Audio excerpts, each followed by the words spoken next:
పైనే కాదు కింద కూడా తీయండి కొద్దిగా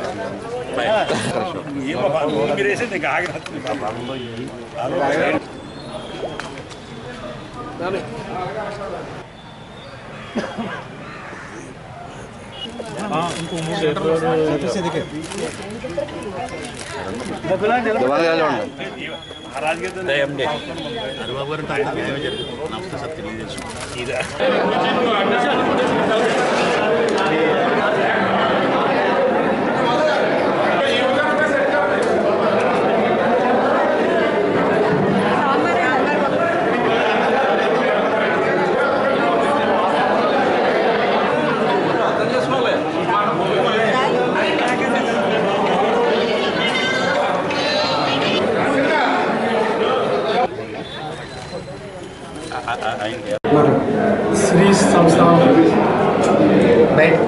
నిర్వహిస్తున్న అన్నదాన కార్యక్రమం ప్రారంభోత్సవానికి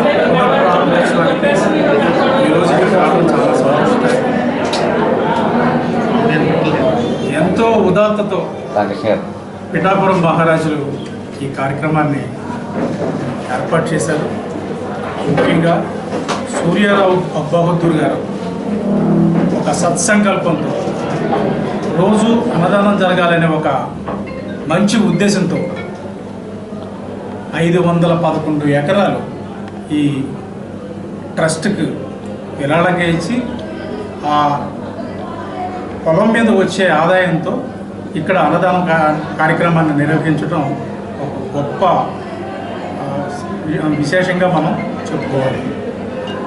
ఆ పరంపరను వారి పుత్రుడు శ్రీ రావు బహదూర్ రత్నారావు గారు కొనసాగించటం చాలా సంతోషకరం. ఆయన్ని ఈరోజు ఇక్కడ కలుసుకోవడం ఒక భాగ్యంగా నేను భావిస్తున్నాను. రాజులు తరతరాలకి చెరిగిపోని సంపదను మనకి అందించారు. ఎన్నో మంచి కార్యక్రమాలు చేశారు. ఆ మంచి కార్యక్రమాలు ఈ పిఠాపురంలో ఇంకా కొనసాగుతున్నాయంటే అది ఇక్కడ ప్రజలు అదృష్టంగా భావించాలి. అసలు పిఠాపురం అంటేనే గుర్తొచ్చేది ఇక్కడ సంస్థానం. ఈ రాజులకి దేశవ్యాప్తంగా ఎంతో మంచి పేరు ఉంది. ఇటువంటి సంస్థానంలో ఈ రోజున జనసేన పక్షాన్ని ఇక్కడికి వచ్చి ఈ అన్నదాన కార్యక్రమాన్ని ప్రారంభించడం అదృష్టంగా భావిస్తున్నాను. ఈ పరంపర ఇలాగే కొనసాగాలని కోరుకుంటున్నాను. గత ప్రభుత్వం హయాంలో కూడా కేవలం 8-11 బస్తాల కన్నా ఎక్కువ వచ్చేది కాదు.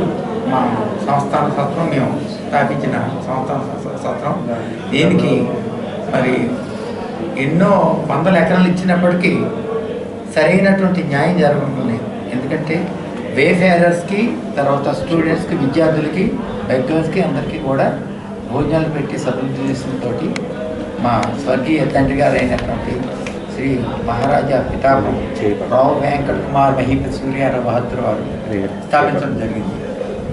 అయితే ఇదే ఆయన చెప్పినట్టుగా ఈ విషయంలో మరి మా ఆహ్వానాన్ని మన్నించి ఎంతో దయతో విచ్చేసినటువంటి member of legislative council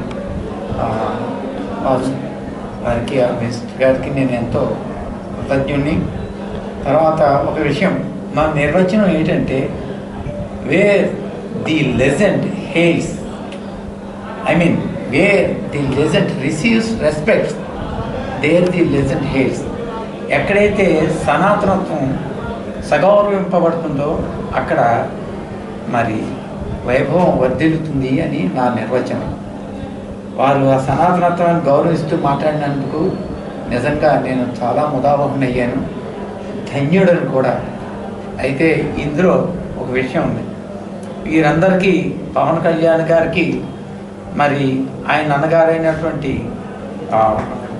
Chiranjeevi గారికి మామగారైనటువంటి మన అల్లు రామలింగయ్య గారు మీకు తెలిసి ఉంటుంది, పెద్ద నటులు అయినా ఆయన రావు గోపాలరావు గారు ఒకసారి నాకు భోజనం పిలిచారు, మధ్యాహ్న భోజనం. వెళ్ళినప్పుడు రావు గోపాలరావు గారు ఇంటి దగ్గర ఉన్నాం. రావు గోపాలరావు గారు మాకు దగ్గర బంధువు, వారు రావు మేము రావు. అప్పుడు ఆయన రాజా గారి గురించి మా నాన్నగారి గురించి చెప్పడం మొదలుపెట్టారు. మా తాతయ్య గారి గురించి కూడా చెప్పండి, నేను ఆశ్చర్యపోయాను. ఆయన చాలా ప్రియ మా కుమారుడు అయినటువంటి నాకే తెలియని విషయాలు ఎన్నో అల్లు రామలింగయ్య గారు సినిమా యాక్టర్ అయిన చెప్పారు. ఆ విధంగా ఆయనతో నాకు పరిచయం, వీరందరూ ఎవరు నాకు పరిచయం లేదు. ఆ విధంగా ఒక విధంగా మేమందరం కూడా అన్నదమ్ములాటోడమే, మేమందరం కూడా ఆ విధంగా కూడా మాకు వారితోటి అవినాభావ సంబంధం ఉందని తెలియజేసుకుంటూ ఈ విషయమై చాలా మంచి అభిప్రాయం చేశారు. ఇంకా వచ్చేటట్టు చేసినట్లయితే మరింతగా ఎంతోమందికి పేదవాళ్ళకి వారు సాయం చేసిన వాళ్ళు అవుతారు. ఎమ్మెల్సీ గారు గవర్నమెంట్ తోటి గౌరవనీయ పవన్ కళ్యాణ్ గారితో చెప్పి చేయించాలని, దీనికి సరైనటువంటి యాజమాన్యం గుర్తింపు, సరైనటువంటి పనుల యొక్క యాజమాన్యపు పనుల యొక్క గుర్తింపు ఉండాలని వారిని కోరుకుంటూ నమస్కారం చేస్తూ మీ